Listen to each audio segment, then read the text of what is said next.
Hare Krishna, Prabhu. So, Hari is... Hare Krishna? Hare Krishna. Hare Krishna. Can you hear me? Yes, I am able to hear. You are able to hear me? Yes, Prabhu, we can hear you. Okay. So, I can go ahead with the introduction, right? Yes, thank you. Okay.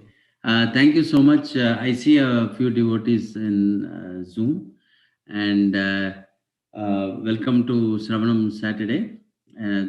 This is where, like every Saturday, we have in-depth study of Srimad Bhagavatam. All glories to Srila Prabhupada. And Today, I'm very, very happy to introduce a very, very special guest from New Jersey, Hrsta Devi Dasi.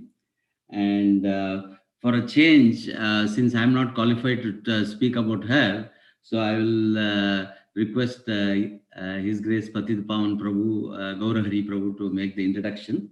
And as you all know, by yesterday we had a ecstatic Harinam in Columbus.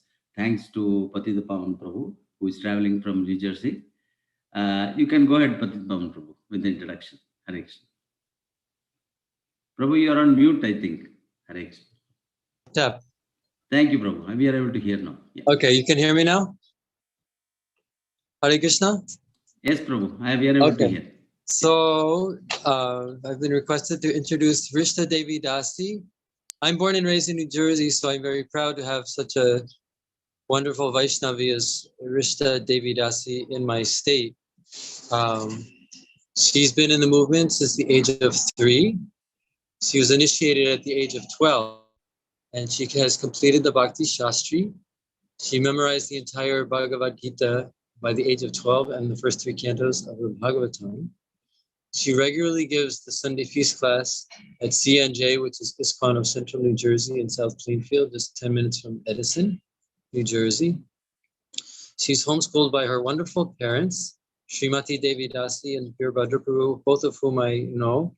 Very, very, very wonderful, very active devotees in the CNJ ISKCON Central New Jersey community. I've been personally on Harinam Sankirtan on the street in Princeton with Srimati Devi Dasi, and I'm always trying to convince Hrsta Devi Dasi to come out on Harinam also as well. She's homeschooled by her parents, and she started college last year at the age of 15. And her major is criminal justice. This is at Middlesex County College. And so she is 16 now. And she is an inspiration to all of the adults in the ISKCON Central New Jersey community, as well as to Vaishnav youth around the world for the responsibility she's taking in studying the Shastra and educating others in Krishna consciousness. She's an active preacher. And Srila Prabhupada is very proud of what she is doing with her spiritual life, that Srila Prabhupada wanted so much that the youth especially take on responsibility. They are the future leaders of the world. So she is very, very actively doing that. It's Krishna consciousness carries over from her previous life. She's a perfect example of that. So she is doing wonderful service for the ISKCON community, for the youth of ISKCON around the world, for the adults as well. So without further ado, thank you, Hrsta Devi Dasi, for coming on. And here she is to speak on the Bhagavatam. Thank you, Hrsta. Thank you, Prabhu. Thank you for the introduction. Hrsta, so we have, our schedule is, we have the class till 9 o'clock. At around 9, we will break for a few questions which devotees might have. You can go ahead. Can you hear me? Yeah, we are able to hear you. Go ahead. Okay, yeah, thank you. I'm going to quickly try to set up a screen that I wanted to share. I actually had a lot of homework yesterday, so I was really busy and I didn't have all of this. No problem. But I did make a PowerPoint, so I'm going to share that.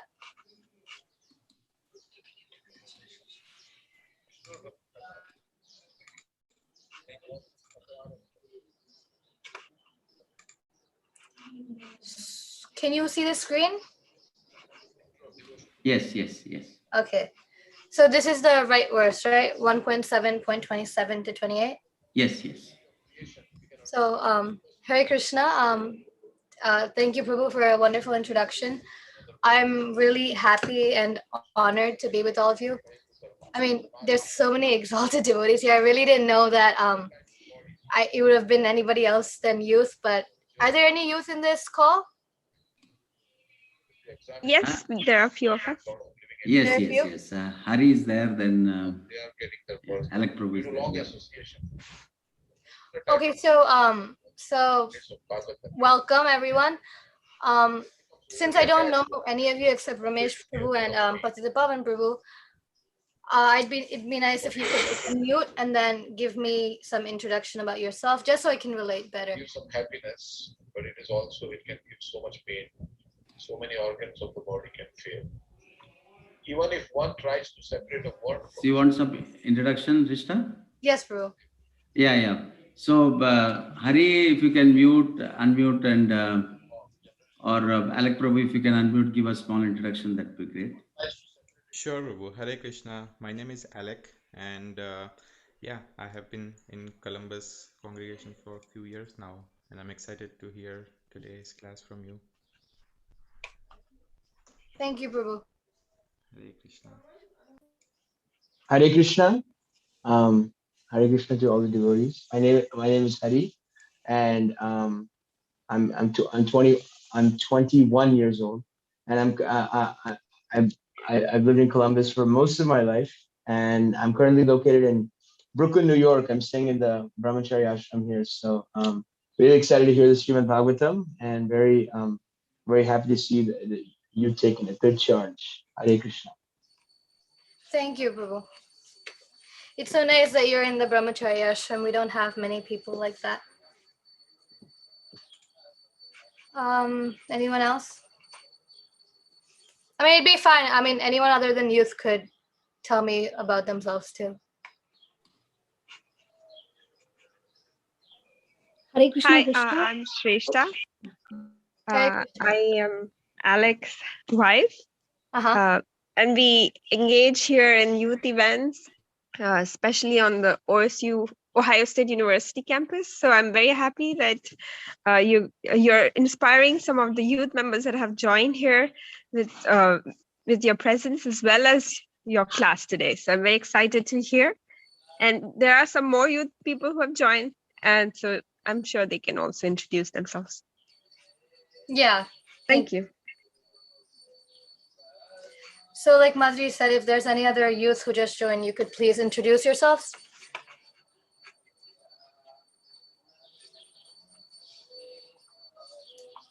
Okay, anybody non-youth could introduce themselves. Sumitra Mataji, go ahead, please.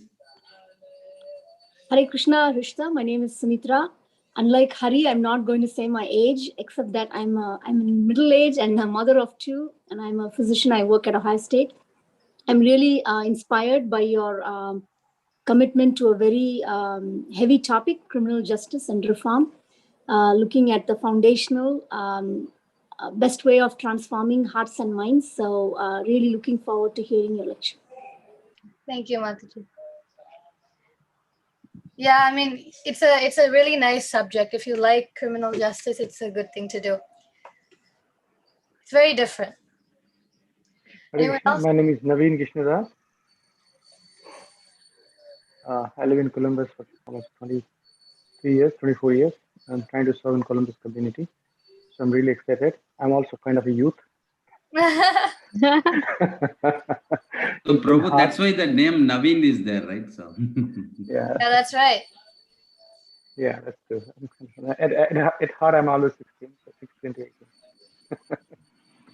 So happy to hear from you. That's one of my favorite topics too, criminal justice. So even though I'm in IT, but that's very something which I can relate.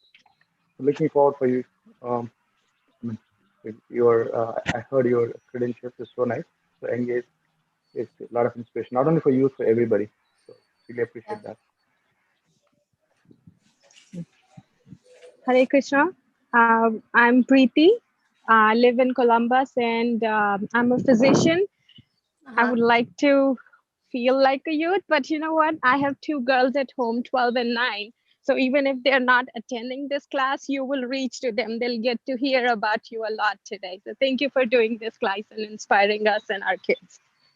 Thank you, Mataji. Thank you so much. Thank you.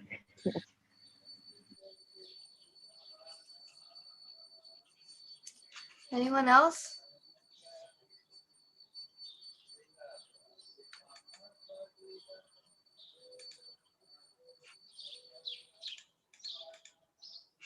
Okay, if no one else is there, we can start. It was nice to meet all of you virtually. Do we have a Jai Radha Madhav Prabhuji for your Bhagavatam classes? yeah, if you want to have, we are fine.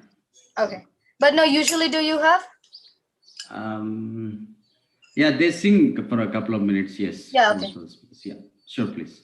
Jaya Radha Madhava Kunja Bihari Gopijana Vallabha Girivaradhari Yashodanandana Vrajajana Ranjana Yamuna Tira Vanachari Jaya Radha Madhava Kunja Bihari Jaya Radha Madhava Kunja Bihari Hare Krishna Krishna Krishna Hare Hare Hare Rama Rama Rama Hare Hare. That was only like a minute, but it's a protocol, so I did sing. We will start out with prayers to the gurus. We usually do it after the purport, but there's going to be sort of like a communicate or like a flow will get interrupted, so I'm going to do it now. Om Jnanatirandhasya Jnananjana Shalakaya Chakshurunmilitam Yena Tasmai Shri Gurave Namaha Shri Chaitanya Manobhishtam Sthapitam Yena Bhutale Swayam Rupakada Mahyam Dadati Swapadantikam. I was born in the darkest ignorance, and my spiritual master opened my eyes with the torch of knowledge. I offer my respectful obeisance unto him. When will Srila Goswami Prabhupada, who has established within this material world the mission to fulfill the desire of Lord Chaitanya, give me shelter under his lotus feet?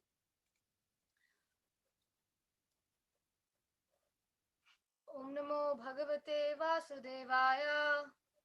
Om Namo Bhagavate Vasudevaya. Om Namo Bhagavate Vasudevaya. Narayanam Namaskritya Naram Chaiva Narottamam Devim Saraswatim Vyasam Tatho Jayamudhirayet Nashta Prayeshva Bhadreshu Nityam Bhagavata Sevaya Bhagavati Uttama Shloke Bhaktir Bhavati Naishtiki. Hare Krishna. This is coming in like a chronological order, Prabhuji, the Bhagavatam classes? Yes, yes. Yeah, so you did read the previous verse and the verse before that. Yes, yes. So you do know the context, but we have it on this slide now. So this is the first place in the Bhagavatam that is actually like the story of the Mahabharata, a little bit, the glimpse at the end. And this is especially told the story because Suta Goswami is trying to tell everyone how Parikshit Maharaj came into the picture of the Bhagavatam. How did Parikshit Maharaj meet Shukadeva Goswami? Because Parikshit Maharaj is a king, Shukadeva Goswami is a sage. So how did that happen? Why did Parikshit Maharaj, who was such a great king and who would have been a king forever because his main goal was to take care of his citizens, why would he leave everything?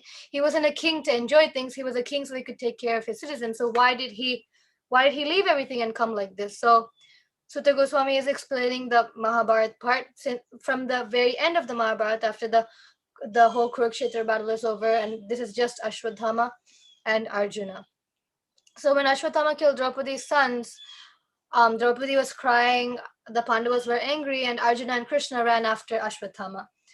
So very naturally, Ashwadhama, when he was on his horse, he was fleeing on his horse because Arjuna was after him, and his horse was tired, so it fell down. So he didn't know what to do. So he, just as a last resort, he took the Brahmastra and he shot the Brahmastra. So during the Brahmastra is a very powerful weapon that Prabhupada will explain later. So he did invoke the Brahmastra with prayers and then he shot it at Arjuna. So for people who are learned or taught in the military arts, they knew how powerful the Brahmastra was, because Brahmastra, the closest comparison we have right now is like the atomic bomb. If you your whole universe is destroyed unless you have a certain target and you shoot at that target. So that's one difference between the atomic bomb and the Brahmastra, because if you shoot at one person, the Brahmastra will only kill that person, but an atomic bomb, it will destroy the entire universe. But the Brahmastra, if it has no target, if it's just shot out of fear or out of hatred or something, it will destroy the entire universe. So Arjuna was really scared because he knew that he was going to die. He knew the entire universe was in trouble. So what he does is in this verse. He asks Krishna, he says, what is this light? In the previous verse, he says, this atomic bomb is going to ruin the entire universe. I'm scared, Krishna, please help me. So this is actually Arjuna's mood a lot. Like even during the Bhagavad Gita, we see that Arjuna is always teaching us to take shelter, and we will discuss that later. But right now we can read the verse. I'll read the verse. You please repeat, so it's like interactive. You can please unmute. You can unmute right now as long as you don't make any noise, and then it'll be easier. You can keep it unmute the whole time. So after I say the verse, you can repeat. Same with the word-to-word meaning and then the translation. Sure. śrī-bhagavān uvāca. śrī-bhagavān uvāca. vetthedaṁ droṇa-putrasya. vetthedaṁ droṇa-putrasya. brāhmam astram pradarśitam. brāhmam pradarśitam. naivāsau veda saṁhāraṁ. naivāsau veda saṁhāraṁ. prāṇa-bādha upasthite. prāṇa-bādha upasthite. Do it 3 times. śrī-bhagavān uvāca. śrī-bhagavān uvāca. vetthedaṁ droṇa-putrasya. vetthedaṁ droṇa-putrasya. brāhmam astram pradarśitam. brāhmam astram pradarśitam. naivāsau veda saṁhāraṁ. naivāsau veda saṁhāraṁ. prāṇa-bādha upasthite. prāṇa-bādha upasthite. śrī-bhagavān uvāca. śrī-bhagavān uvāca. vetthedaṁ droṇa-putrasya. vetthedaṁ droṇa-putrasya. brāhmam astram pradarśitam. brāhmam astram pradarśitam. naivāsau veda saṁhāraṁ. prāṇa-bādha upasthite. Word-to-word transliteration. śrī-bhagavān. Śrī-bhagavān. The Supreme Personality of Godhead. The Supreme Personality Personality of Godhead. Vāca. Vāca. Said. Said. Vetha. Vetha. Just know from me. Just know from me. Idam. This. this. droṇa-putrasya. droṇa-putrasya. The son of Drona. Of the son of Drona. brāhmam astram. Astram. Hymns of the Brahma, nuclear weapon. Hymns of the Brahma, nuclear weapon. pradarśitam. Exhibited. Exhibited. Na. Not. Eva. Even.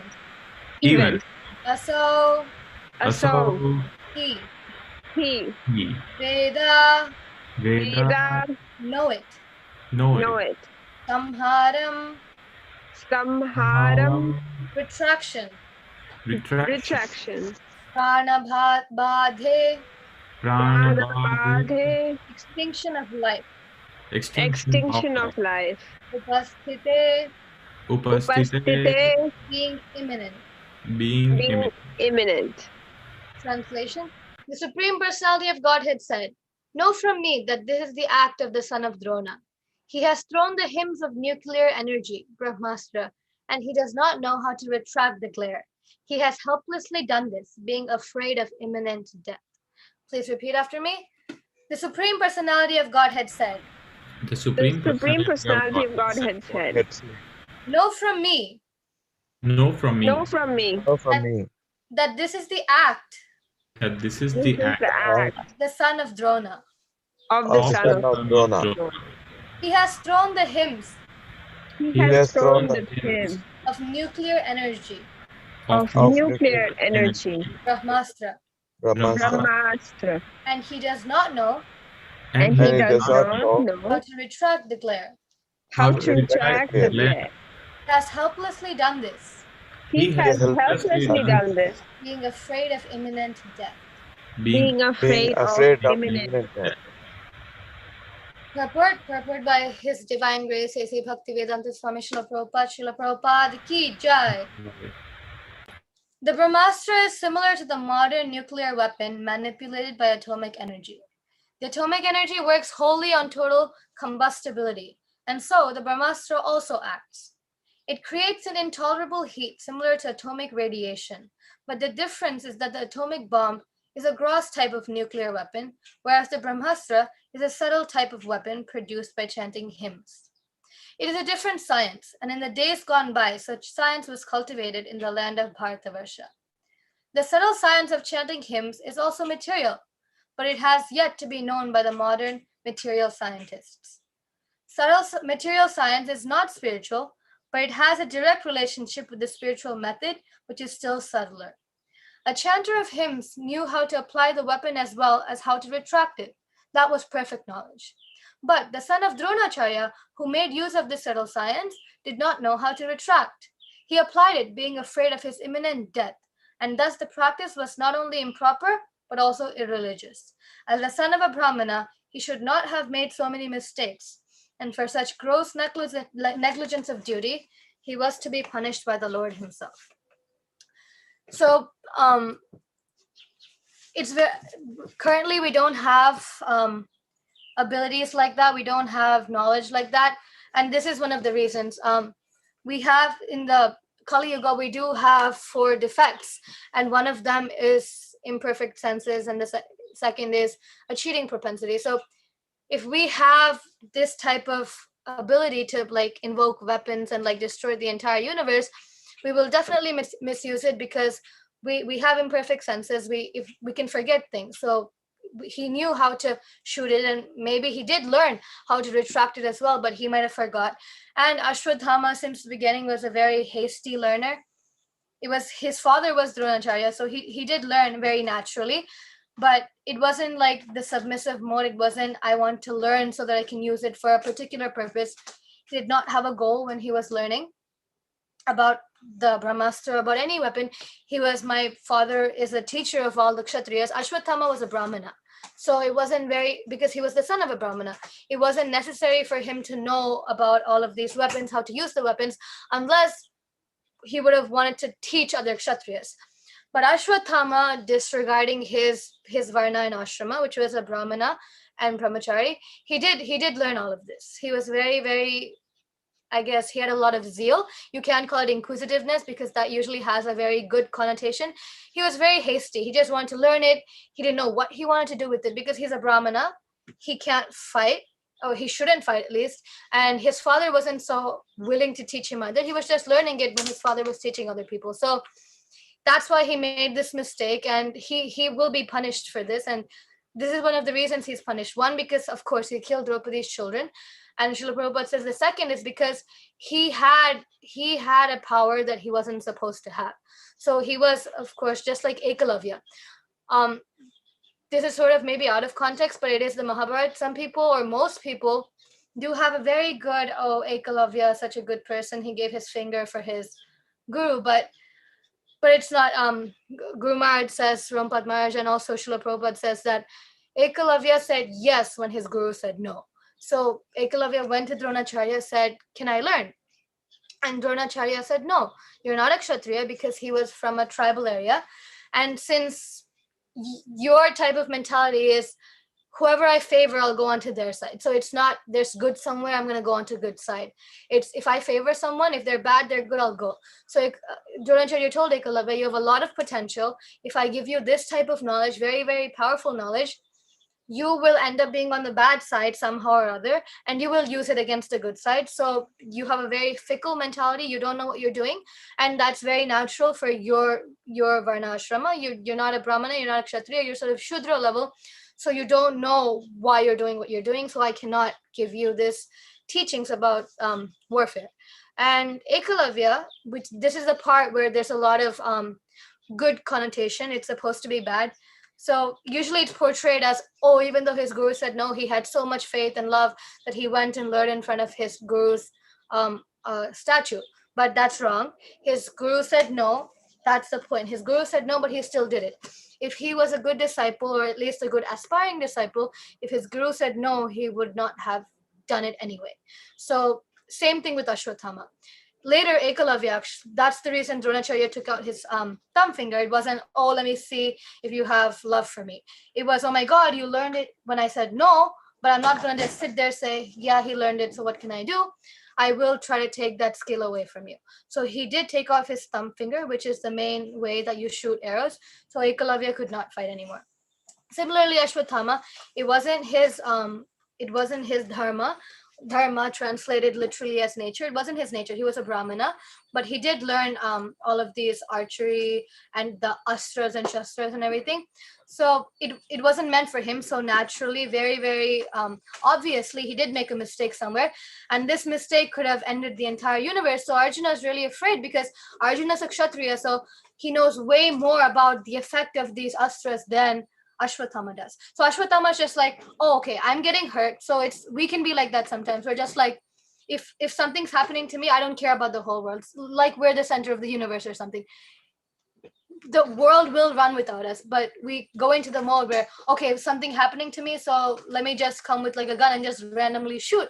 Because I mean, with the field that I'm studying, it is very, very, sometimes it looks ridiculous, but if we're in the situation, we understand. People sometimes go so crazy over something small that happened to them mentally or physically that they don't care about what they're doing to the other person. They'll hit, they'll shoot, they'll yell. I mean, it starts very subtly, like from the mind, they start like scorning for other people, but then it ends up being abuse physically. So that's one thing we can learn from this story. We can't just take action like just like that, just like Ashwatthama did. Okay, my horse died. Now I don't know what to do. I can't run from Arjuna because he's on a chariot and I'm running. So what am I supposed to do now? So he shoots the Brahmastra because he knows it's powerful. He knows actually that it can destroy the entire universe. But he thinks the entire universe includes Arjuna. He doesn't realize in that moment that the entire universe includes him as well. If he destroys the entire universe, he will die.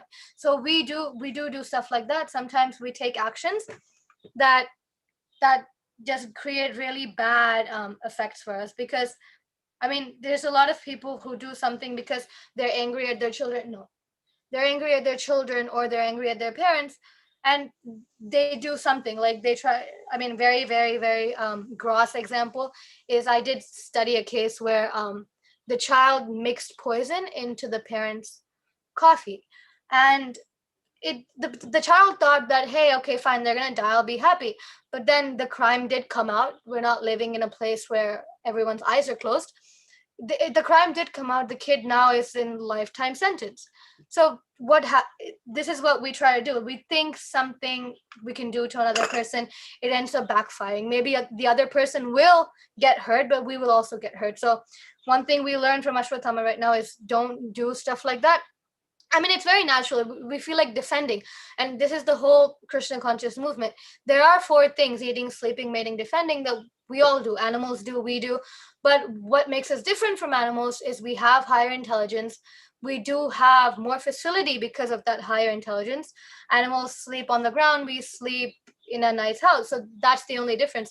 In the basic things, there's no difference. The way we do the basic things is different. And that difference comes because we have higher intelligence. So with that higher intelligence, just making these 4 things better is pretty foolish. Like there was a story about, it was like I'm not sure if it's true. It's just like a allegory, but very, very relevant. There was an old lady who her maintenance was getting like wood from the trees and then putting it on her head and selling it somewhere. So she did go like that once, and then she was in the forest and she was having the thing on her head and she was walking. And just like in India, it's very customary, or even here, if something happens, you're like, oh God, or like, oh my gosh, or something like that. So just like that, she said, oh Krishna. And lo and behold, Krishna was there in front of her. He came, he said, you called me, what do you want? So it doesn't happen like that, but in the story it did. So, and then she just like us, very, very narrow-minded, very, very just, she's always looking from an ant's point of view, not from zoom out. She said, Krishna, can you please just put the bundle of sticks back on my head?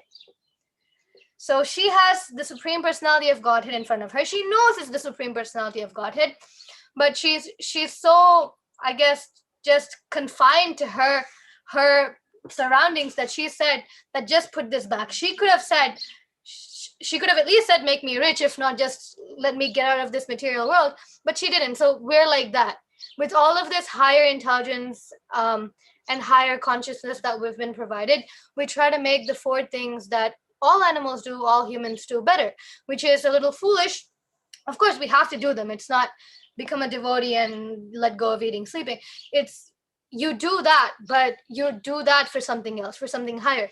It's just like if you know how to launch a rocket, it's just like going on airplanes all the time. You do know how to launch a rocket. So instead of sending airplanes up there, you could send rockets up there.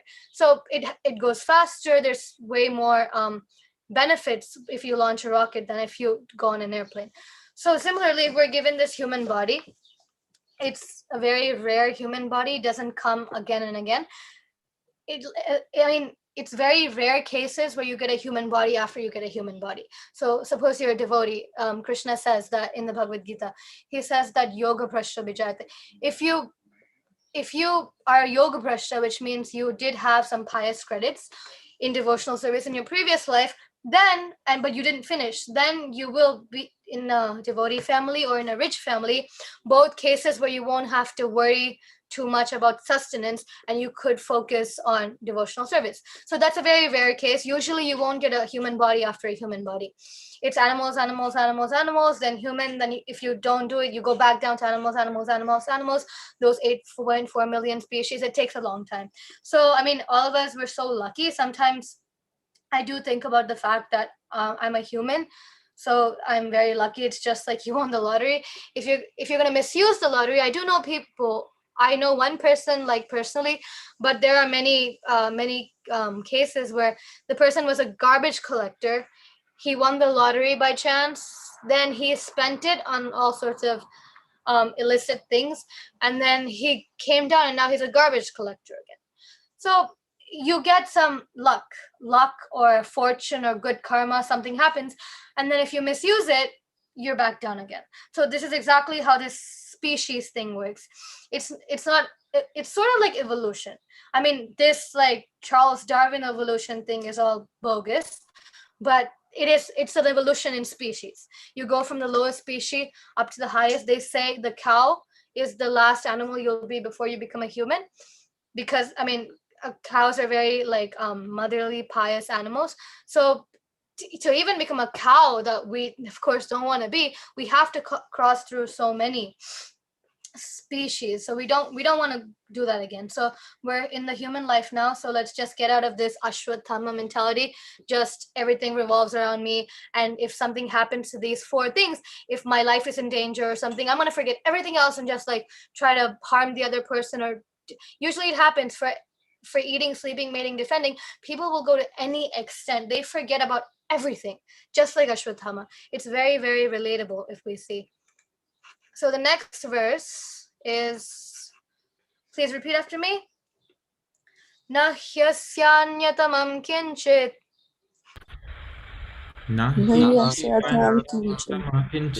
astram pratyavakarshanam Astram pratyavakarshanam jahyastrateja unnadham Jahyastrateja unnadham astragyo hyastratejasa Astrajano hyastratejasa Nahyasanyatamam kinchit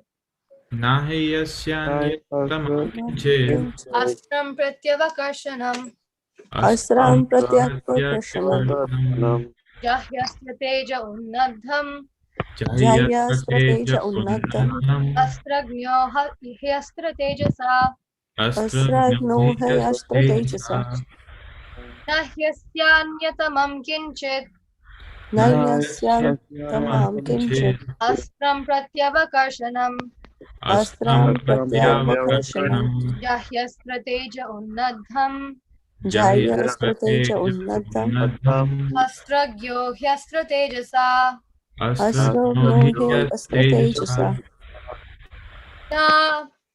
na not not he he certainly certainly asya asya of it of it asya of it anyatamam anyatamam other other kinchit kinchit anything anything astram astram weapon weapon prati prati counter counter so avakarshanam avakarsanam reactionary reactionary jahi jahi subdue it subdue it astrateja astrateja the glare of this weapon glare of this weapon unnadham unnadam very powerful very powerful astragya astragya expert in military science expert in military science he as a matter of fact as as a matter of fact astratejasa astratejasa by the influence of your weapon by the influence of your weapon. Oh Arjuna, only another brahmastra can counteract this weapon. Since you are expert in the military science, subdue this weapon's glare with the power of your own weapon. Please repeat after me. Oh Arjuna, oh Oh Arjuna, Arjuna, only another brahmastra only another another brahmastra Brahmastra can counteract this weapon. can counteract this weapon. Since you are expert in the military science, Since you're expert in the military Good science, in the military science. subdue this weapon's glare subdue this weapon's glare Weapon of with clay the power of your own weapon. with with the power with of the your power own of weapon. your own weapon. Purport by His Divine Grace, A.C. Bhaktivedanta Swami Srila Prabhupada ki jai.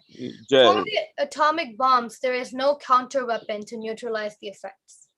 But this is the current atomic bombs. But by subtle science, the action of a brahmastra can be counteracted, and those who were expert in the military science in those days could counteract the brahmastra. The son of Dronacharya did not know the art of counteracting the weapon, and therefore Arjuna was asked to counteract it by the power of his own weapon. So this is the fruit of good learning. When Ashwatthama learned from the same person, but his mood was different, his way of learning was different, and therefore he did not know how to retract the brahmastra, and Arjuna did. But we see that in the last, I think, 2 verses before, the Arjuna was confused. He really didn't know what to do. He did know that the brahmastra's glare could be nullified by another brahmastra, but it didn't come up immediately that I have to shoot a brahmastra. Because in such a condition, when we're really scared, we really don't know what to do. Sometimes we know what to do. Like suppose your children are being rebellious. We know what to do. We're parents. If you're a parent, you know what to do. But we're so scared or like frustrated in that moment, we really don't know what to do. So Arjuna tells us by his example that when you don't know what to do, don't take hasty action. So Arjuna could have done something else. Instead of going to Krishna, he could have run. He could have thrown some other weapon at the brahmastra that Ashwatthama was shooting, which would have just been useless because no other weapon except another brahmastra can counteract the brahmastra. So what he did was the right thing. He did go to Krishna like he does all the time. Even when he was confused in the Bhagavad Gita in the first chapter, he did say, Krishna, tell me what's right. And in the second chapter, Karpanya dosha bhavata svabhava, he said, please Krishna, I'm confused, I take shelter of you. And again, he does that here. Krishna, what's happening? I don't know what to do. Why is this glare coming? What is this glare? He's shooting the brahmastra. What's going to happen? So similarly, Arjuna's guru was Krishna. We have gurus, physical gurus and like Chaitya gurus, Srila Prabhupada, we do have our eminent founder Acharya. So we have a guru like that. And there's a lot of people, I mean, there's another whole cult where they don't accept a living guru. And that is a problem because stuff like this happen. If Arjuna didn't have Krishna by his side, there would have been no one to go ask immediately. So we do, by Srila Prabhupada's mercy, have living gurus, and we should take advantage of them when we have some quarrel inside, it's better to ask. Like I was just talking to a friend yesterday, and he was asking me some questions, and I said, I'm glad you did ask, because they were very controversial questions. There's a lot of confusion around those topics. And I said, I'm really glad you asked, because you know that I do read. So you did come to a proper type of person, rather than sort of speculating that this is right or this is wrong. So similarly, we have to do that too. Sometimes we feel very intimidated that, okay, so I do have a spiritual master, and suppose I ask him this question, will he think that I'm stupid, or will he think that she doesn't know anything, or will he say that you do this, period? So that's a fear that a lot of young people have, actually. If I accept a spiritual master, will he tell me, okay, this is your life, you do this, you do what I tell you, period? It's not like that. People are very scared, actually. So they think that, especially if they're in the teenage years, they think, okay, I have a life in front of me, I have to go to college. What if my guru tells me, okay, do this in college, or even don't go to college? It doesn't work that way. Just because you did accept a spiritual master does not mean that they try to show authority over you in any way.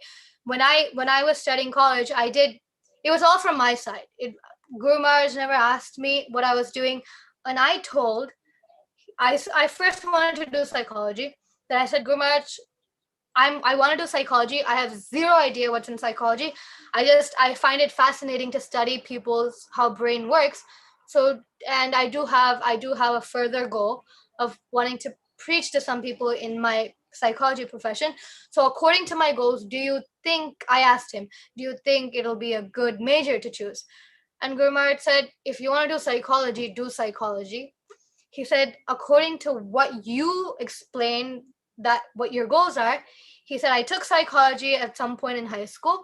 He said, what people think psychology is not what psychology is. It does not study the mind. It studies the brain, the physical brain. So what I was thinking is psychology is about the mind. It's the study of the mind. It's the study about like subconscious activities. It's not. I am taking a psychology class right now. It's part of my major. It's not my major, but one of the credits that I have to take, or 3 of the credits that I have to take, is a psychology credit. It's very different. It's not too much about the mind. In fact, criminal justice talks more about the mind than does psychology, which people think talks more about the mind.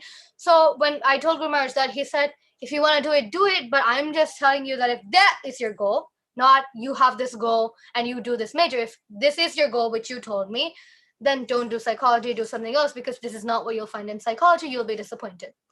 So that's how the interaction is. I mean, it's very difficult to approach somebody, because first of all, that means your ego has to go down a little bit. We have our heads up in the sky sometimes. I mean, and it's very natural. That's why we're here. We have a lot of false ego. We don't just identify with ourselves as a servant of Krishna, or we don't even identify with that at all. That's like the last thing that we identify with. We think we're so and so, and then if we ask people a question, or we go and say, I need help, it's something like that you're degrading yourself. It's not. It's actually showing people that I am not perfect and I am brave enough to seek help. And that's a very good thing. It's actually very prevailing in this like younger generation. They see that asking for help is not so bad. I mean, it wasn't there till like, if you like rewind 50 years, but now it's starting to come that when you ask for help, that's why there's counselors, like career counselors, college counselors. You ask for help and it works. It's not demeaning yourself. It's not like saying that, hey, I don't know anything, please help me. It's, I respect you, please help me. So we must take help from a spiritual master. It's very, very important, because we do know Srila Prabhupada did give us a set of rules, but Srila Prabhupada was a long time ago. We cannot interpret, we don't know how to interpret, because the disciples of Srila Prabhupada that we see right now, they were with Srila Prabhupada when he was there. They saw what he meant, what his expressions were when he said something. So it's really nice if we could take instruction from them. Again, it's not completely just instruction from them. Srila Prabhupada did give us books, and Prabhupada said they were law books for the next 10,000 years. So they're very, very always relevant. They're never going to become irrelevant. But according to our attitude, our spiritual master, or if you didn't accept a spiritual master yet, a person who you see as someone to look up to can help you. because they know how to analyze a person's attitude. So if a child or a teenager asks the same question, and if an adult asks the same question, we know that the answer is supposed to be different. Shresh, we're giving that back. Don't touch it. We just got the issue. So like just like my brother now, it's very restless, and teenagers and children are like that, very restless. So he was just trying to open a box that we packed yesterday to ship back to UPS, and I was trying to tell him, you don't do that. So it's like that in any point of view, the teenagers or even me, I'm very different from my parents. We follow the same rules and everything, but the way we think about things, the way we have some perspectives is very different. Some people think that I can be doing ISKCON, I can be doing Sri Sampradaya, I can be doing this, I can be doing that. But then from a different point of view, and usually teenagers are all just like, yeah, I mean, like, you can be doing this, nothing's wrong. But nothing is wrong. Guru Maharaj was just saying in the Festival of the Holy Name that truth can be found in many places. If truth is only found in one place, I would be concerned, because if it's truth, you'll see it everywhere. Just like water, it's true. And water you don't just see from the faucet, you see everywhere. So similarly, truth is everywhere, but it depends. Which way do you want to go? Do you want to go to India on a ship? Do you want to go to India on a train? Or do you want to go to India on a flight? It's very different. Each way takes different time spans. You don't know, because like you do have a certain amount of breaths. Your lifetime is calculated by breaths, and each time I'm talking to you, I'm losing a breath. So when we know that we do have some time, like suppose you have a business meeting. You have a business meeting in 5 hours. You have to be in California. Would you go by car? No. You'd go by flight, because you'd go there early. So our time is limited. So when we see that there is a bona fide sampradaya, like ISKCON, the Brahma Madhva Gaudiya Sampradaya, we try to take advantage of it. We see where we get connected the most. We don't blindly accept. We don't say, okay, my dad did it, so I'll do it. My mom did it, so we do it. There's actually a really funny story about that in Sri Rangam. It's a true story. Guru Maharaj actually says this story a lot. There was a priest, so just like usual, they would offer bhoga to Lord Ranganath, and there used to be a mouse that would come. Or no, was it a mouse? No, it was a cat. Yeah, it was a cat. So the cat would come to drink the milk or whatever. So the cat would come inside the temple when they rang the bell. So the cat would know this offering time. So it'd come inside. So the priest didn't know what to do. Before the Lord ate it, then the cat would go and drink it. So he didn't know what to do. He put the cat in a box and tied the box to a pillar. So it was happening like that every day. So the cat would come, he would tie the cat in the box. And after the offering, he'd let the cat go. So it happened like that. And just like in the temples in India, they come in like a lineage. So if you're a priest, your son is the next priest after you, and so on. So his son would see that. When his son was growing up, he'd say, okay, my dad's ringing the bell when he's offering, he's saying a mantra when he's offering, and he's tying a cat to the pillar when he's offering. So after the dad passed away, his son would do the same thing. He would go find a cat. He would bring a cat into the temple. He'd put it in a box, and he'd close the box and tie the box to a pillar, and then he'd make the offering. So this is what following traditions blindly is. You don't have to bring a cat and tie it to a pillar. If the cat comes, you tie it to a pillar. But the son didn't know that. The son didn't ask the father didn't tell the son. So this is what happens sometimes. We do things because our parents did it. Some people don't do anything because their parents tell too. That's not good either. But another extreme is also not good, that whatever my parents say or whatever comes in tradition, I do. Guru Maharaj says tradition is not a 0, but it's not a 10. So the same thing when the Govardhan Leela happened, Krishna asks Nanda Maharaj, he says, is this family tradition, or is there some basis for this Indra Puja? Is there some scriptural basis, or is it just coming in tradition? You do it because you think something, the intention was something. So that's what Krishna is teaching us. Right when he's 7 years old, he questions his own father. He says, what is this Indra Puja about? And his father says, no, we're doing it since a long time. If we don't do this, this will happen.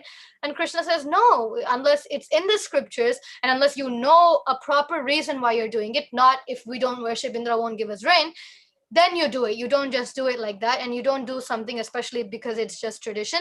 So it's very important to just first ask yourself why you're doing what you're doing. Our lives are so fast paced that sometimes we don't even want to think about why we're doing what we're doing. Like when we wake up in the morning, no one, not one of us, not even me, we don't ask, why am I getting up? I mean, if we're devotees, we do know to some extent why we're doing what we're doing, but especially other people, they don't know. It's a very, very mechanical life. Like my neighbor was telling me, she said, don't you get bored doing the same thing over and over again? When I told her about my schedule.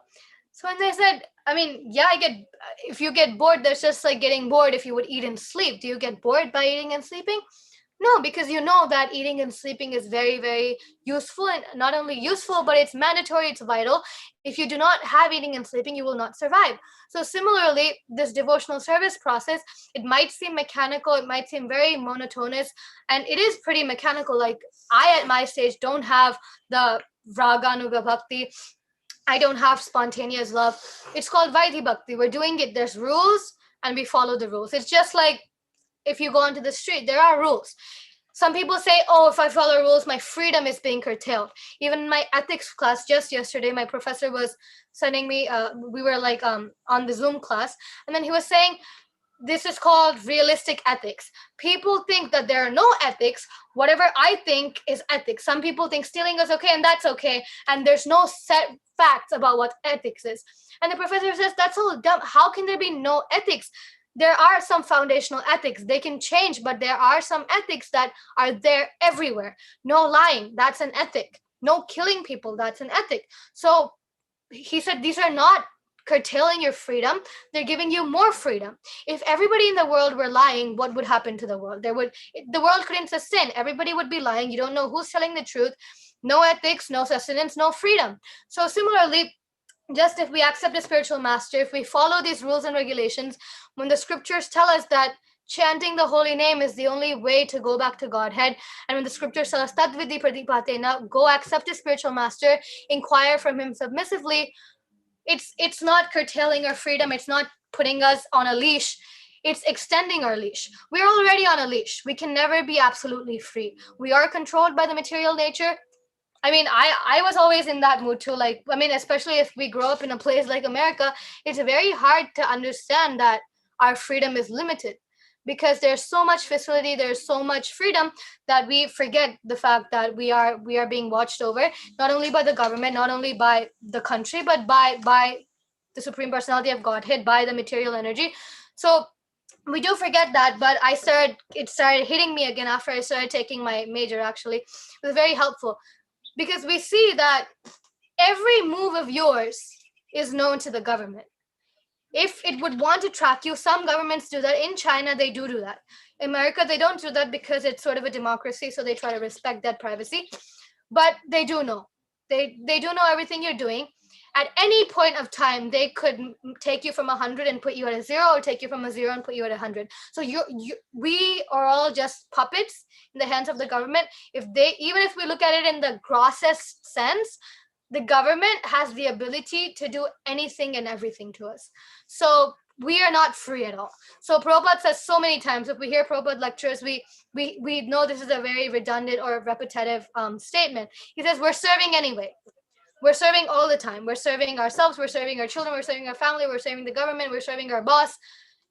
We're also serving Krishna. So choose which one you want to serve. A corporate statement, or even I think Elon Musk's statement is, being broke is hard, being rich is hard.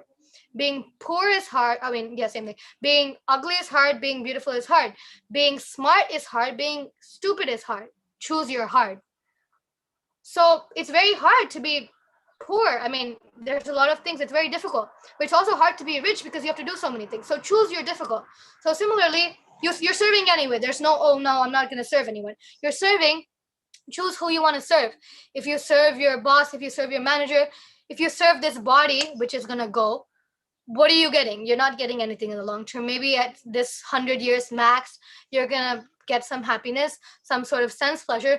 But after that, when you compare it to the so many unlimited years that you are in existence, this 100 isn't a big deal at all. So we have to consciously and like very, very diligently think about, why am I doing what I'm doing, and why should I do what this person or what this scripture tells me to do?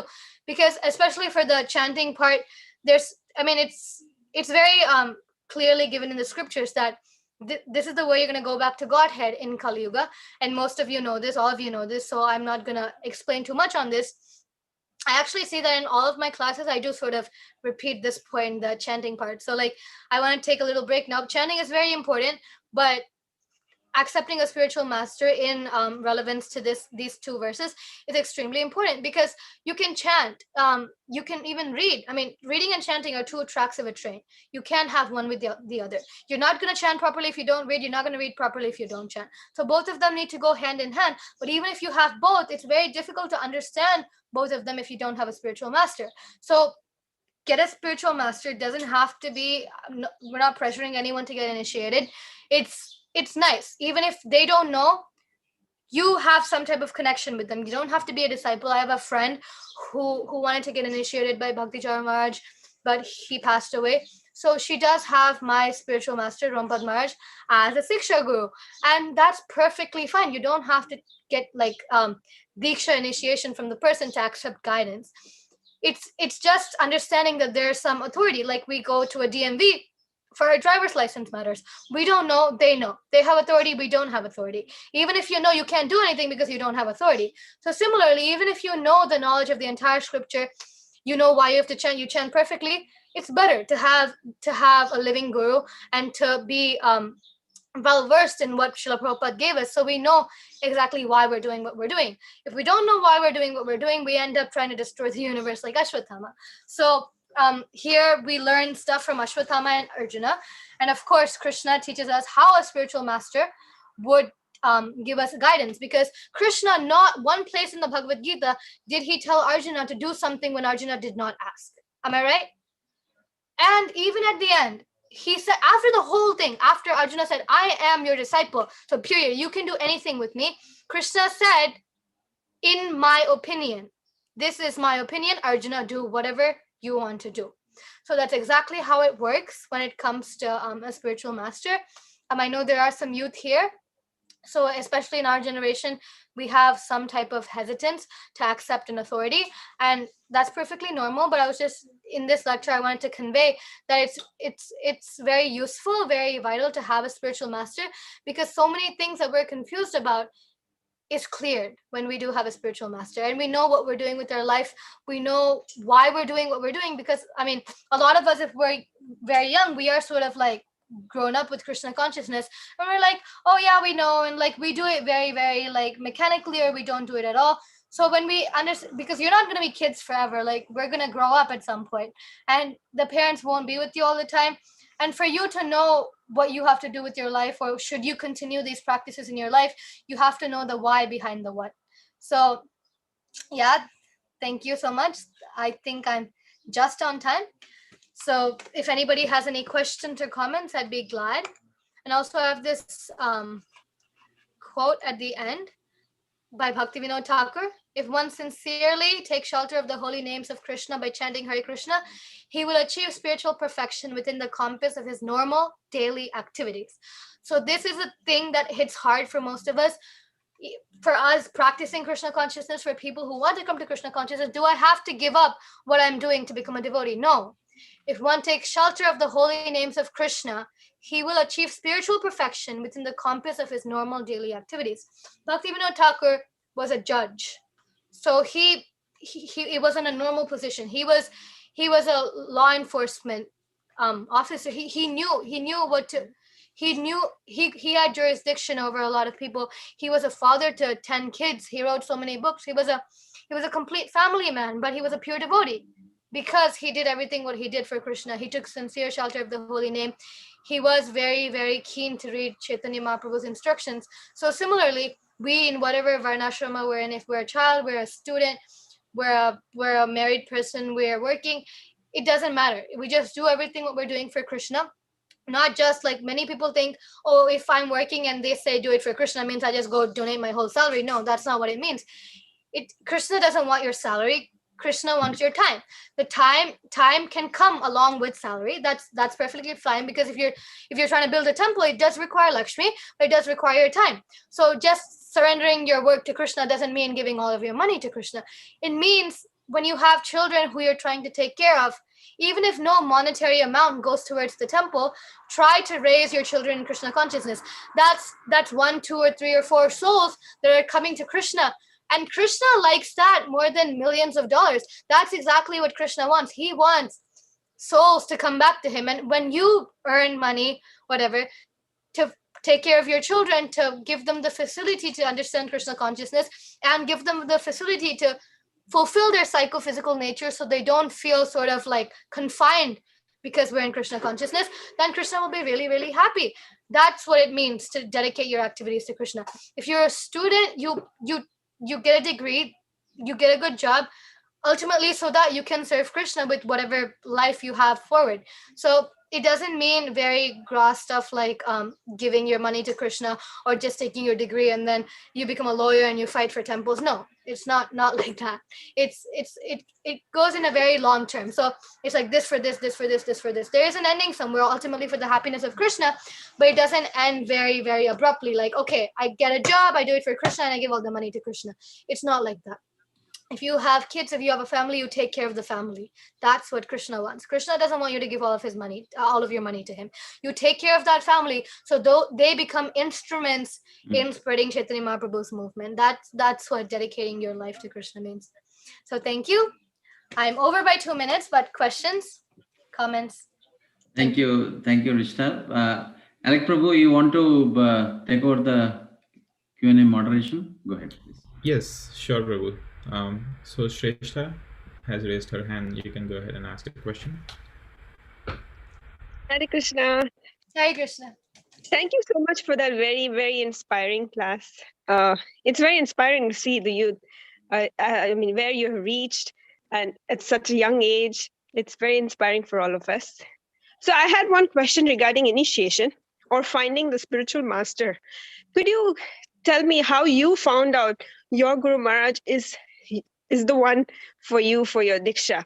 Like right now in ISKCON, you know that there are so many choices, and some of us, specifically the youth members, we get confused because every time someone new comes, we get inspired by that spiritual master, and then someone else comes, we again flicker, okay, he's the one.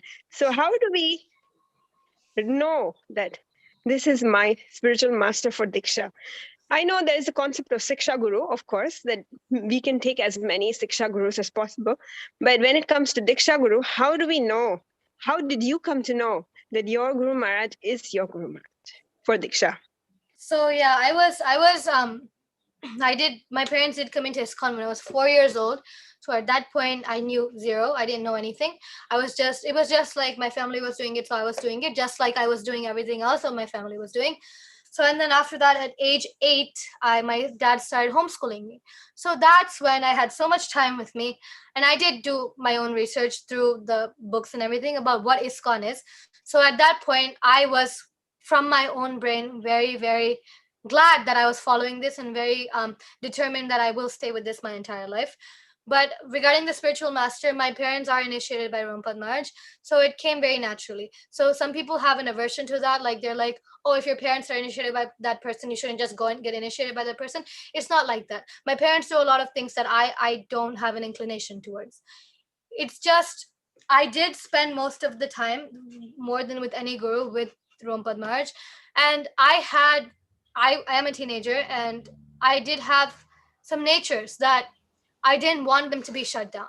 I do know some, I'm not talking about gurus, but there are some people, mostly some parents, who do try to shut down any inclination which is seemingly, not in line with ISKCON or with their conception of ISKCON, that they try to shut it down. So if their child says, I want to become a doctor, they're just like, oh, no, you're going to waste your time. You're just going to keep studying for this time and all this time will go wasted. No. If your child wants to become a doctor, let him become a doctor. They're a separate person. You're a caretaker. You're a caregiver. You're like a chair. You're just supporting them. When they get off the chair, they're on their own. So you have to give them the ability to think by themselves.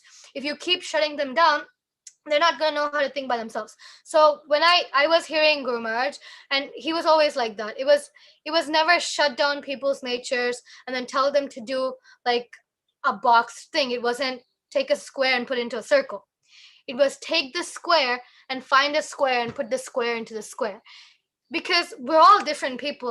No finger is alike, no fingerprint is alike, no person is alike. I mean, it's so funny that in the classroom there's at least 20 kids who have all sorts of different minds, and they're expected to do the same thing. That's very, very ridiculous, actually.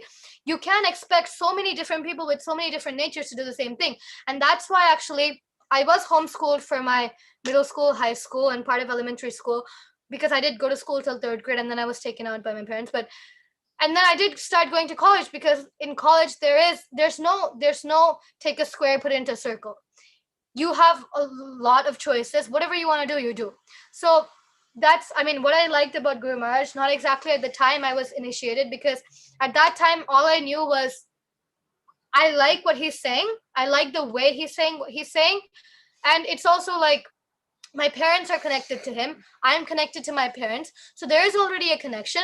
Let's just formalize that connection. You see what I'm saying?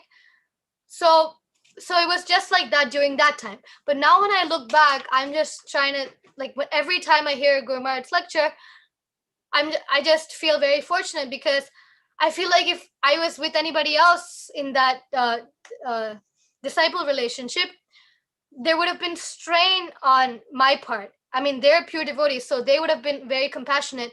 But for me, I wouldn't have been able to understand what they were trying to say. So, like, suppose there are some Diksha Gurus and sannyasis who are very, very straightforward. They want you to go back to Godhead really quick, and they'll tell you that, here, this is what you're supposed to do, so please do it. And then my side, I'd be like, oh no, what does that mean? Are you just ordering me? Are you blackmailing me? Are you threatening me? So there would be some tug of war from my side. So I'm just glad that I came across and committed to this spiritual Prabhupada Maharaj, because very, very understanding and practical sannyasi. He's so many young devotees who are initiated by him, so he very well understands what it feels like to be a teenager. Maharaj says sometimes that one of the reasons I don't want to come back to this material world is because I'll have to be a teenager again. So it's a very unsteady phase. You're sort of transitioning from a dependent child to an independent adult. So there's a lot of ruckus that goes on outside and inside. So you require, or at least I require, somebody who wouldn't just be very, very straightforward, somebody who would sort of explain things, somebody who would understand my point of view, even if he doesn't say, yes, you're right, just, yes, I understand, but this is what it is. So that's the reason I did take my spiritual master. I was initiated when I was 12. So at that point, I didn't have all of this. I did know that I was connected to Prabhupada Maharaj because my parents were initiated by him. So I just wanted to sort of formalize the connection. And I did spend a lot of time hearing his lectures, physically and online. So there was sort of a connection built. I did like what he was saying, and I did, of course, like how he was saying. I mean, this type of mentality wasn't absent then, but it was there. It was very like dormant. Now, because I'm 16 years old, I feel very fortunate that I did take Diksha from him. So yeah, thank you. Thank you. That's really nice. Jai, thank you so much. That was it blows my mind, just listening to your answers. At such age, you have so much maturity and deep understanding on this subject matter. Yeah, talking about initiation guru, it takes a lot of heart and courage. Yes, it actually does. When I was taking the disciple course, I was pretty mind blown too. Like it's very intricate, but it's also very simple if you look at it from like a bigger point of view. There's a few rules that you have to follow, that you have to abide by. And I mean, of course, you require some austerity to be in like progress in spiritual life. And if you take a disciple course, actually it'll be very, very helpful. So because I do see that a lot of you are not initiated, so if you take a disciple course, that's one of the prerequisites for getting initiated. So do take that. It'll also increase your understanding about what initiation and diksha is. Okay, absolutely. Thank you for bringing that point up. Any other questions we have on the call today? We have over 20 participants. Any comments, questions, or things that they would like to discuss today?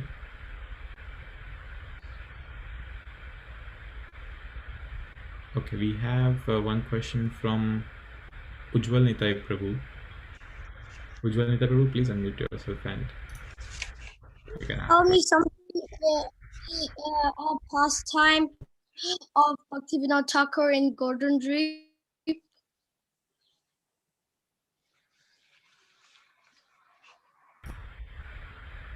Sorry, I didn't hear that. Ujjwalita Prabhu, can you please repeat the question?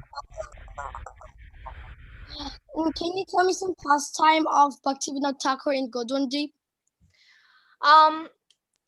I think I'm the wrong person to ask about that because I didn't read too many of Bhaktivinoda Thakur's pastimes. I do have an idea about his teachings, but pastimes, especially in certain areas, I'm not really sure. You could read, there's a book called Vaishnavas Acharyas.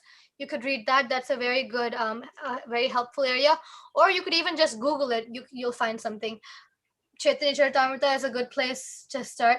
So yeah, that's what I tell you. I'm sorry, because I'm not too handy with that. What's your name? How old are you? 8. Oh wow. Are you initiated? I'm not, but No, I am following my parents. That's nice. That's perfectly fine. Actually, I do know some kids who are born with, who are named with the Das at the end. So some people do ask them, "Are you initiated?" But I do have an idea that there are names like that with the Das at the end without necessarily being initiated. It's nice to meet you. It's nice that you have interest at this young age. It's very. I remember myself a little bit when I see you when I was your age. He's a powerful book distributor. Really? Yeah. Wow! Wow! That's Very really famous. Every Saturday I go for book distribution. Every Saturday. Every Saturday? Do people take books? What do you tell people when they take books? I say, this is about yoga meditation and stress relief, and it's international means for everybody.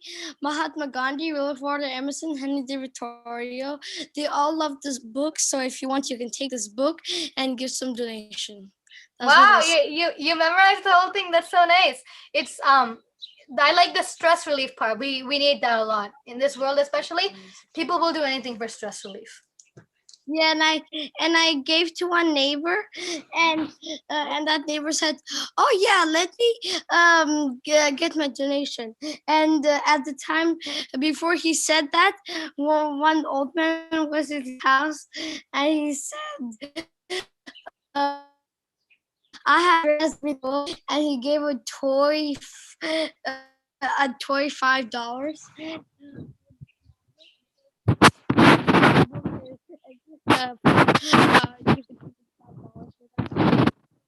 And that was a free money, and like money for learning for babies. And then his wife came and took that back. Oh really? Yeah, he just joked with me and gave me a toy money, but then he gave me a real money, $5. That's nice. Yeah, keep doing that. It's really nice. You'll learn a lot, not just spiritually, but you'll also learn a lot for your academic life. You'll see that it's helping you in your social skills and your talking skills. So keep doing that. Krishna will be happy, and your grades will be happy too. Also, I have Zoom meetings with my parents, Guru Maharaj, and they give, and then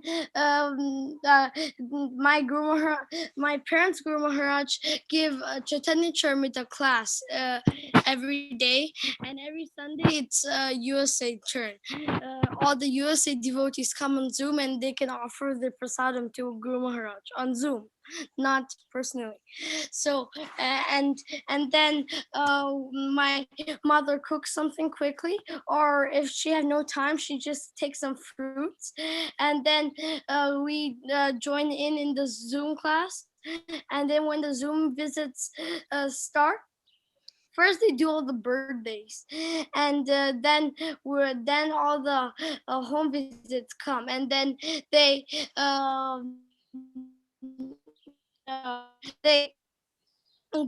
offer all this, and sometimes our turn come, and then we also offer our prasadam, and they really know us because my mother is what is that? My parents' Guru Maharaj has a servant, and his servant is also part of our family member. Oh, that's nice. So they That's really very, know us. that's very good. That's And amazing. So Ujjwal Nitai Prabhu, he, he's our young bomb. He can go everywhere. Yeah, And I mean, just by the way he's talking, I see he's very, very confident in this process. Yes. It's So very good to see. yeah, sorry to interrupt, but we don't know how much time you have, but we have one more hand raised by Sumitra Mataji. If you'd like to take that last question. Okay, Ujjwal Nitai Prabhu, I think I can talk to you later separately, but we're gonna, for the sake of time, let other people ask the questions. Okay, is that fine with you? Yeah. Okay. Very good. Thank you, Prabhu. Thank you, Mataji. It's really very inspiring lecture. My question was twofold. One is, how do you balance? You clearly at 16, you have a full course load, and it's a very intense topic. It's not as easy topic, and you may be exposed to something very horrific that a normal 16-year-old, average 16-year-old would not see. So how do you balance sadhana and this course load in many ways, which is very opposed to devotion, like some of the things that you might be studying about, or the consequences of not leading a devotional life? So how do you balance that? And the second question is, Mataji, can I answer the first question first, because I'll sure. So about that, yeah, the course load is pretty tough. Especially when it's stuff like memorizing some facts that I don't know why I'm memorizing, it becomes very, very tough. Like we did take like preliminary political science courses, because political science, philosophy, ethics, psychology, all of them are needed to become something in law enforcement. So I did take all of those classes, and I was trying to understand why I was doing it. That part was very difficult, but when it comes to concepts, and because I liked the major that I was doing it for a certain cause. I did like it. So the course load was difficult, but since I liked it, it wasn't. I'm not gonna say oh it was really hard. It wasn't that hard because I liked it. But about the 16-year-olds seeing things that other 16-year-olds don't see, that's not true, because right now 16-year-olds see a lot of things, like a lot of things that maybe at your time, or even just like the last generation didn't see.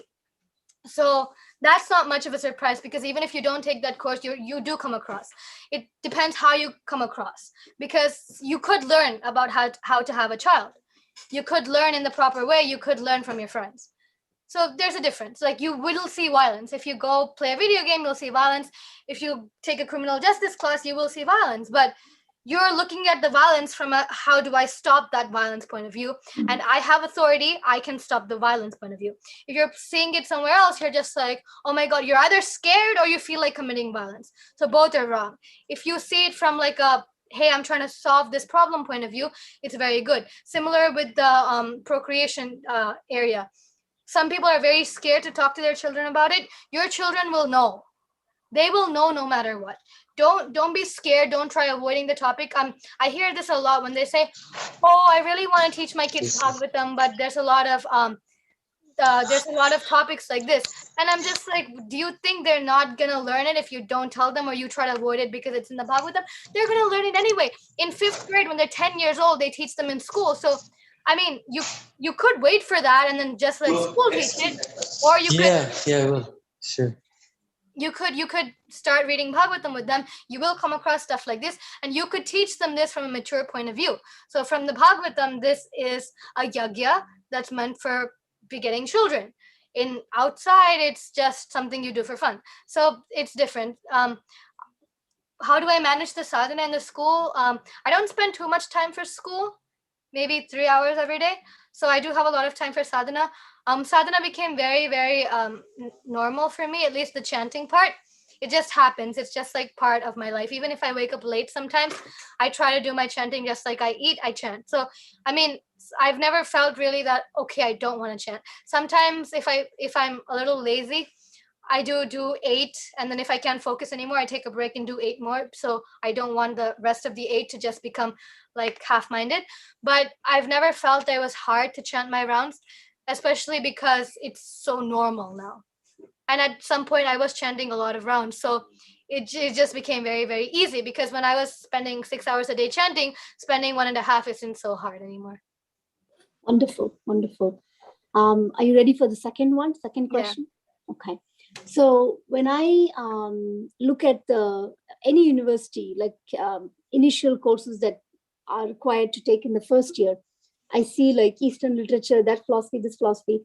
What would it take, as someone who was born and raised here, what would it take for like the Srimad Bhagavatam to be like a course credit that's offered at universities? Because it's so rich, that alone like teaches you so much, but it's not fully represented in the academic world. So have you thought about that, as you, I'm sure as a lifelong student of the Bhagavatam, that's enriched your perspective of how you approach your work? And have you thought about what would it take to get this into academia? I did think, actually, and my dad is sort of working on that. He's working on a non-profit called the Spiritual Science Club, where the spirituality will be like an extracurricular club in schools. Also, because COVID started right after that, we're trying to expand that to an online audience too, children and everybody else. So that's one thing that he is full-time working on right now.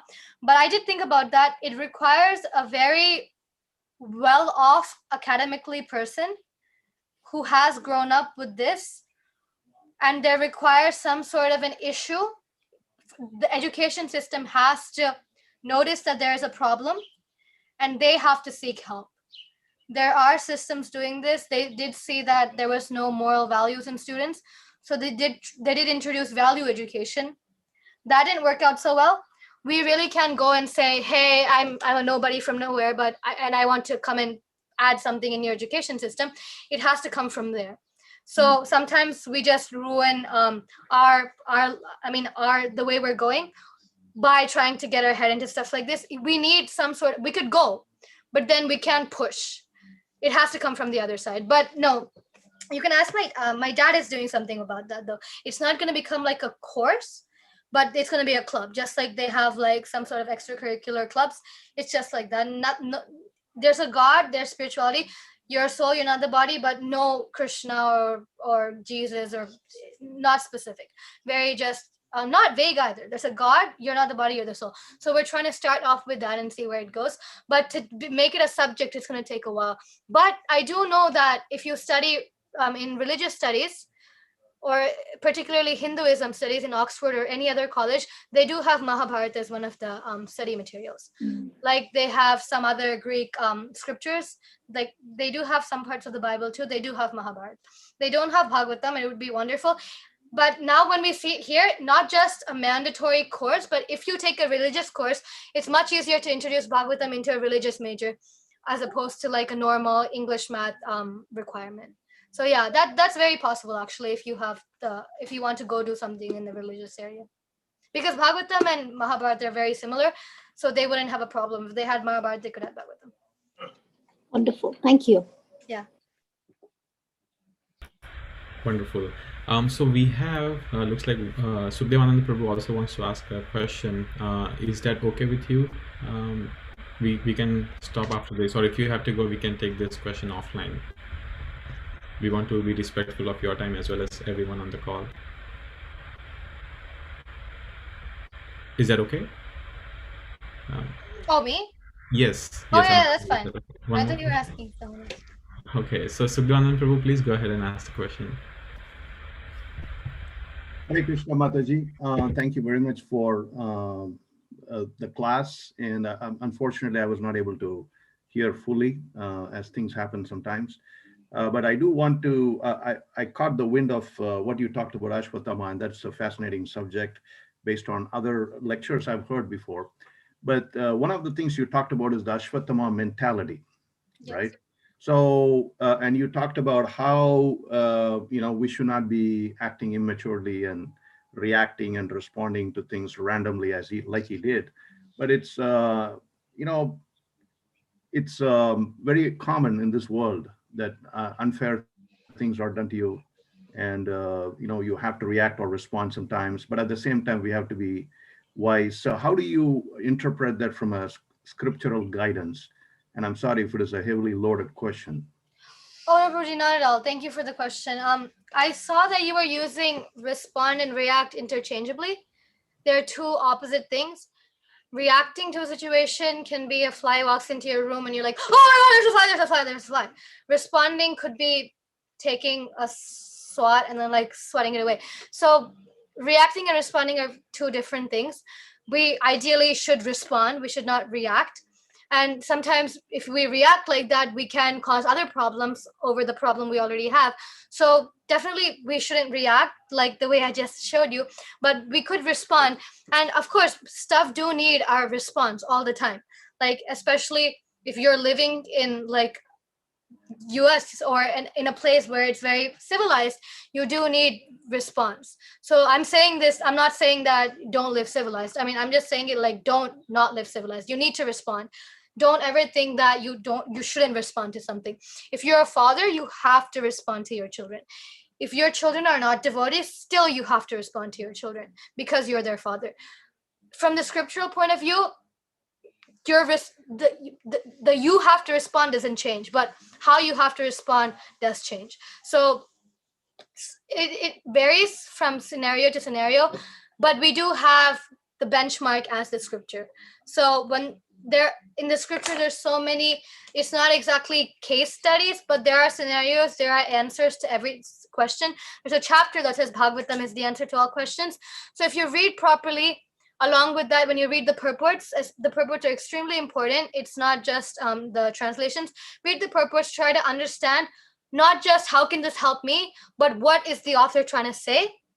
And automatically you will understand how to respond. So there's so many things that I used to respond very, very differently to, like actually even till the last 2 years, my responses to certain things were very different. They weren't reacting, but even just the response itself was very different. Like I wasn't reacting like I said not to, but I was responding in a different way. When you read more, when you not only read, when you realize more, when you try to draw a line between the reading and the understanding, your response will be different. So in the Bhagavatam, if it says, it's in the Chanakya Niti, it does say, after 16, your children become a friend. So that's theory. And then when you come, you don't just say, hey, bro, and then just say okay to whatever your children do, right? So there's a theory, there's a realization. So when you read properly, and then since you are situated in the situation you are in, and since you're not just a parent, or you're not just a husband, or you're just not a person living in the world, because just like that, if you're something in the society, you do know how to do your duty. So when you have the scripture, when you have experience, when you have ability in your role as a parent, as a husband, as a civilized person, we will be able to draw the line. We always think that no, it's not going to come. I do know, I had a few friends quite older than me, 10 years older than me, who before they had kids, they were just like, no, I don't think I'll be able to be a good mother. I don't know how to take care of a child. I don't know how to parent. How am I supposed to teach them? So, and not me, but other people did tell them it'll be fine. Once you become a parent, you will know. It'll come automatically. There are people who are expert at parenting. Take guidance from them. But along with that guidance, you will have your own instinct, right? So you have the scriptures as a benchmark. You do have your instinct in whatever area. So when you have the scripture just as you're equipped, then you'll be able to use that equipment whenever you need. So that's like the perfect example I could give you. Like if you're a soldier, you know how to use weapons. You'll not always have to use weapons, but when you need to, you know what to use. So just like that, it's always very, very recommended to be versed. Thank you very much for that elaborate answer. Appreciate it. Thank you. Again, wonderful class. Thank you. Thank you. Thank you. So, Srimati Devi Mataji, I think you had a comment to add. Hare Krishna Prabhuji, Hare Krishna Hrsta. This is Srimati Devi Dasi, Hrsta's mom, Prabhuji. I was in Jagannath Seva. I couldn't attend the whole class. Hare Krishna. Hare Krishna Prabhuji. I just wanted to thank Ramesh Prabhu for thinking this guys qualified. Hare Krishna Mata, we wanted to have your darshan so that we can. I just got out of the car, but hold on. Okay. Thank you, Mata. Thank you so much. And it's because of Srimati Mataji we could have this session today. Actually, it's so inspiring for all of us here. So, and Krishna, thanks for your time. I know your schedule is really crazy. Yeah, go ahead. I just wanted to add a point. One of the Mataji was asking, like, academics wise, how we can think Srimad Bhagavatam can be introduced or how it will be in the future or something like that. Yes, Mataji, we all need actually youth. That's the reason Prabhupada disciples are all looking at encouraging the youth, because they are going to get the change in the society. There is 100% need, 100% need. Like as Hrsta has chose the criminal justice administration correction, wherein she can help some prisoners in the probation, because the results are always downfall only. The people, how many are going inside, more are going inside, who are coming outside again, they're going inside. So change is needed. There is a need, 100% need for Srimad Bhagavatam, but how it will be implemented, like Prabhupada said, time is separating, just time is separating, Mataji. Most of the youth, if they get really inspired and start reading, hearing the lectures, and get to a position where they can get some change in the society, that will 100% happen. And I just wanted to add, I just said in the comment chat box that can I comment? Hrsta said, no, mom, separately to me. The reason is actually when Hrsta was like 7 years old, she was chanting by then 16 rounds every day, and everything was going on as usual, like a normal devotee child. And then when we asked her, what would you like to do if you have a choice to do something? Like if someone says that, what do you want to do? And then Hrsta said, I want to sue the educational system of United States of America. And then we said, why do you want to sue the education? She was like, yeah, 8, maybe 8, 9, something like that. And then she said that because they don't give the basic education of we are not the body, we are the soul. Everything is centered around the body. I mean, at the age of 8, 9, she told that. So I request and all of you to pray that Hrsta and Hrsta kind many youth should come to a position where they can really take some, in a position wherein they can take really some action and get some real change through Srimad Bhagavatam and scriptures. Yeah. Thank you so much, Mother. Thank you so much. Thank you. Hrsta, if you don't mind, can you introduce your brother also? Oh, okay. I see him peeping around. He's it's Shreyas. He's 13 years old. He was homeschooled for his whole life. I went to school till 3rd, but he didn't. He's a very playful kid. He's extremely restless, but he's a good kid. So I mean, compared to like the outside teenagers, he's a good person. But if you have to compare with like something else, then you might see an issue. But that's okay. He's good at learning, so he can learn. And if he wants to do something, he'll do it. So that's a good thing. Just an add-on, it might be really surprising to you all, but Shreyas is now 13 years old. He started reading Srimad Bhagavatam since he was 6 years old, 6+ years old, and he has done more than 100 times page to page Srimad Bhagavatam along with purports, more than 100 times. Yeah. Hare Krishna, Mata. Very inspiring. I know he has memorized some Srimad Bhagavatam verses also, right? Yeah. Very nice, very nice. First canto. So inspiring. Thank you very much, Prabhuji. Thank you. I know we are running late. Yeah. Yes. Alec Prabhu, you want to have any closing comments, Prabhu? Or? I just want to, pay obeisances to the whole family. It's incredible to see Mataji inspiring, both the kids. So really, all credit is to Veerabhadra Prabhuji. I just helped them. That's it. Yeah. He has immense faith in Srimad Bhagavatam. That's what he gave for all of us. Yeah. Incredible. We are very blessed. You are asking us to pray, but it looks like that you have to pray for, for all of us, so that we can also become as serious and sincere as yourself and Hrsta Devi Mataji. So it's a blessing, to have you all on our call. And yes, hopefully in future we can also have Mataji again, and in person if possible, if things gets better. Absolutely. You could do that. You could definitely do that. Hari, thank you so much. So we'll take a pause today, Prabhu. Yes. Vaishnava pranams, vancha kalpatarubhyascha, kripa sindhubhyaeva cha, patitanam pavanebhyo, Vaishnavebhyo. Ananta Koti Vaishnava Vrinda ki jai. Thank you. Hare Krishna Devi Mataji ki jai. Srila Prabhupada ki Hare jai. Krishna. Thank you all so much. Hare Krishna.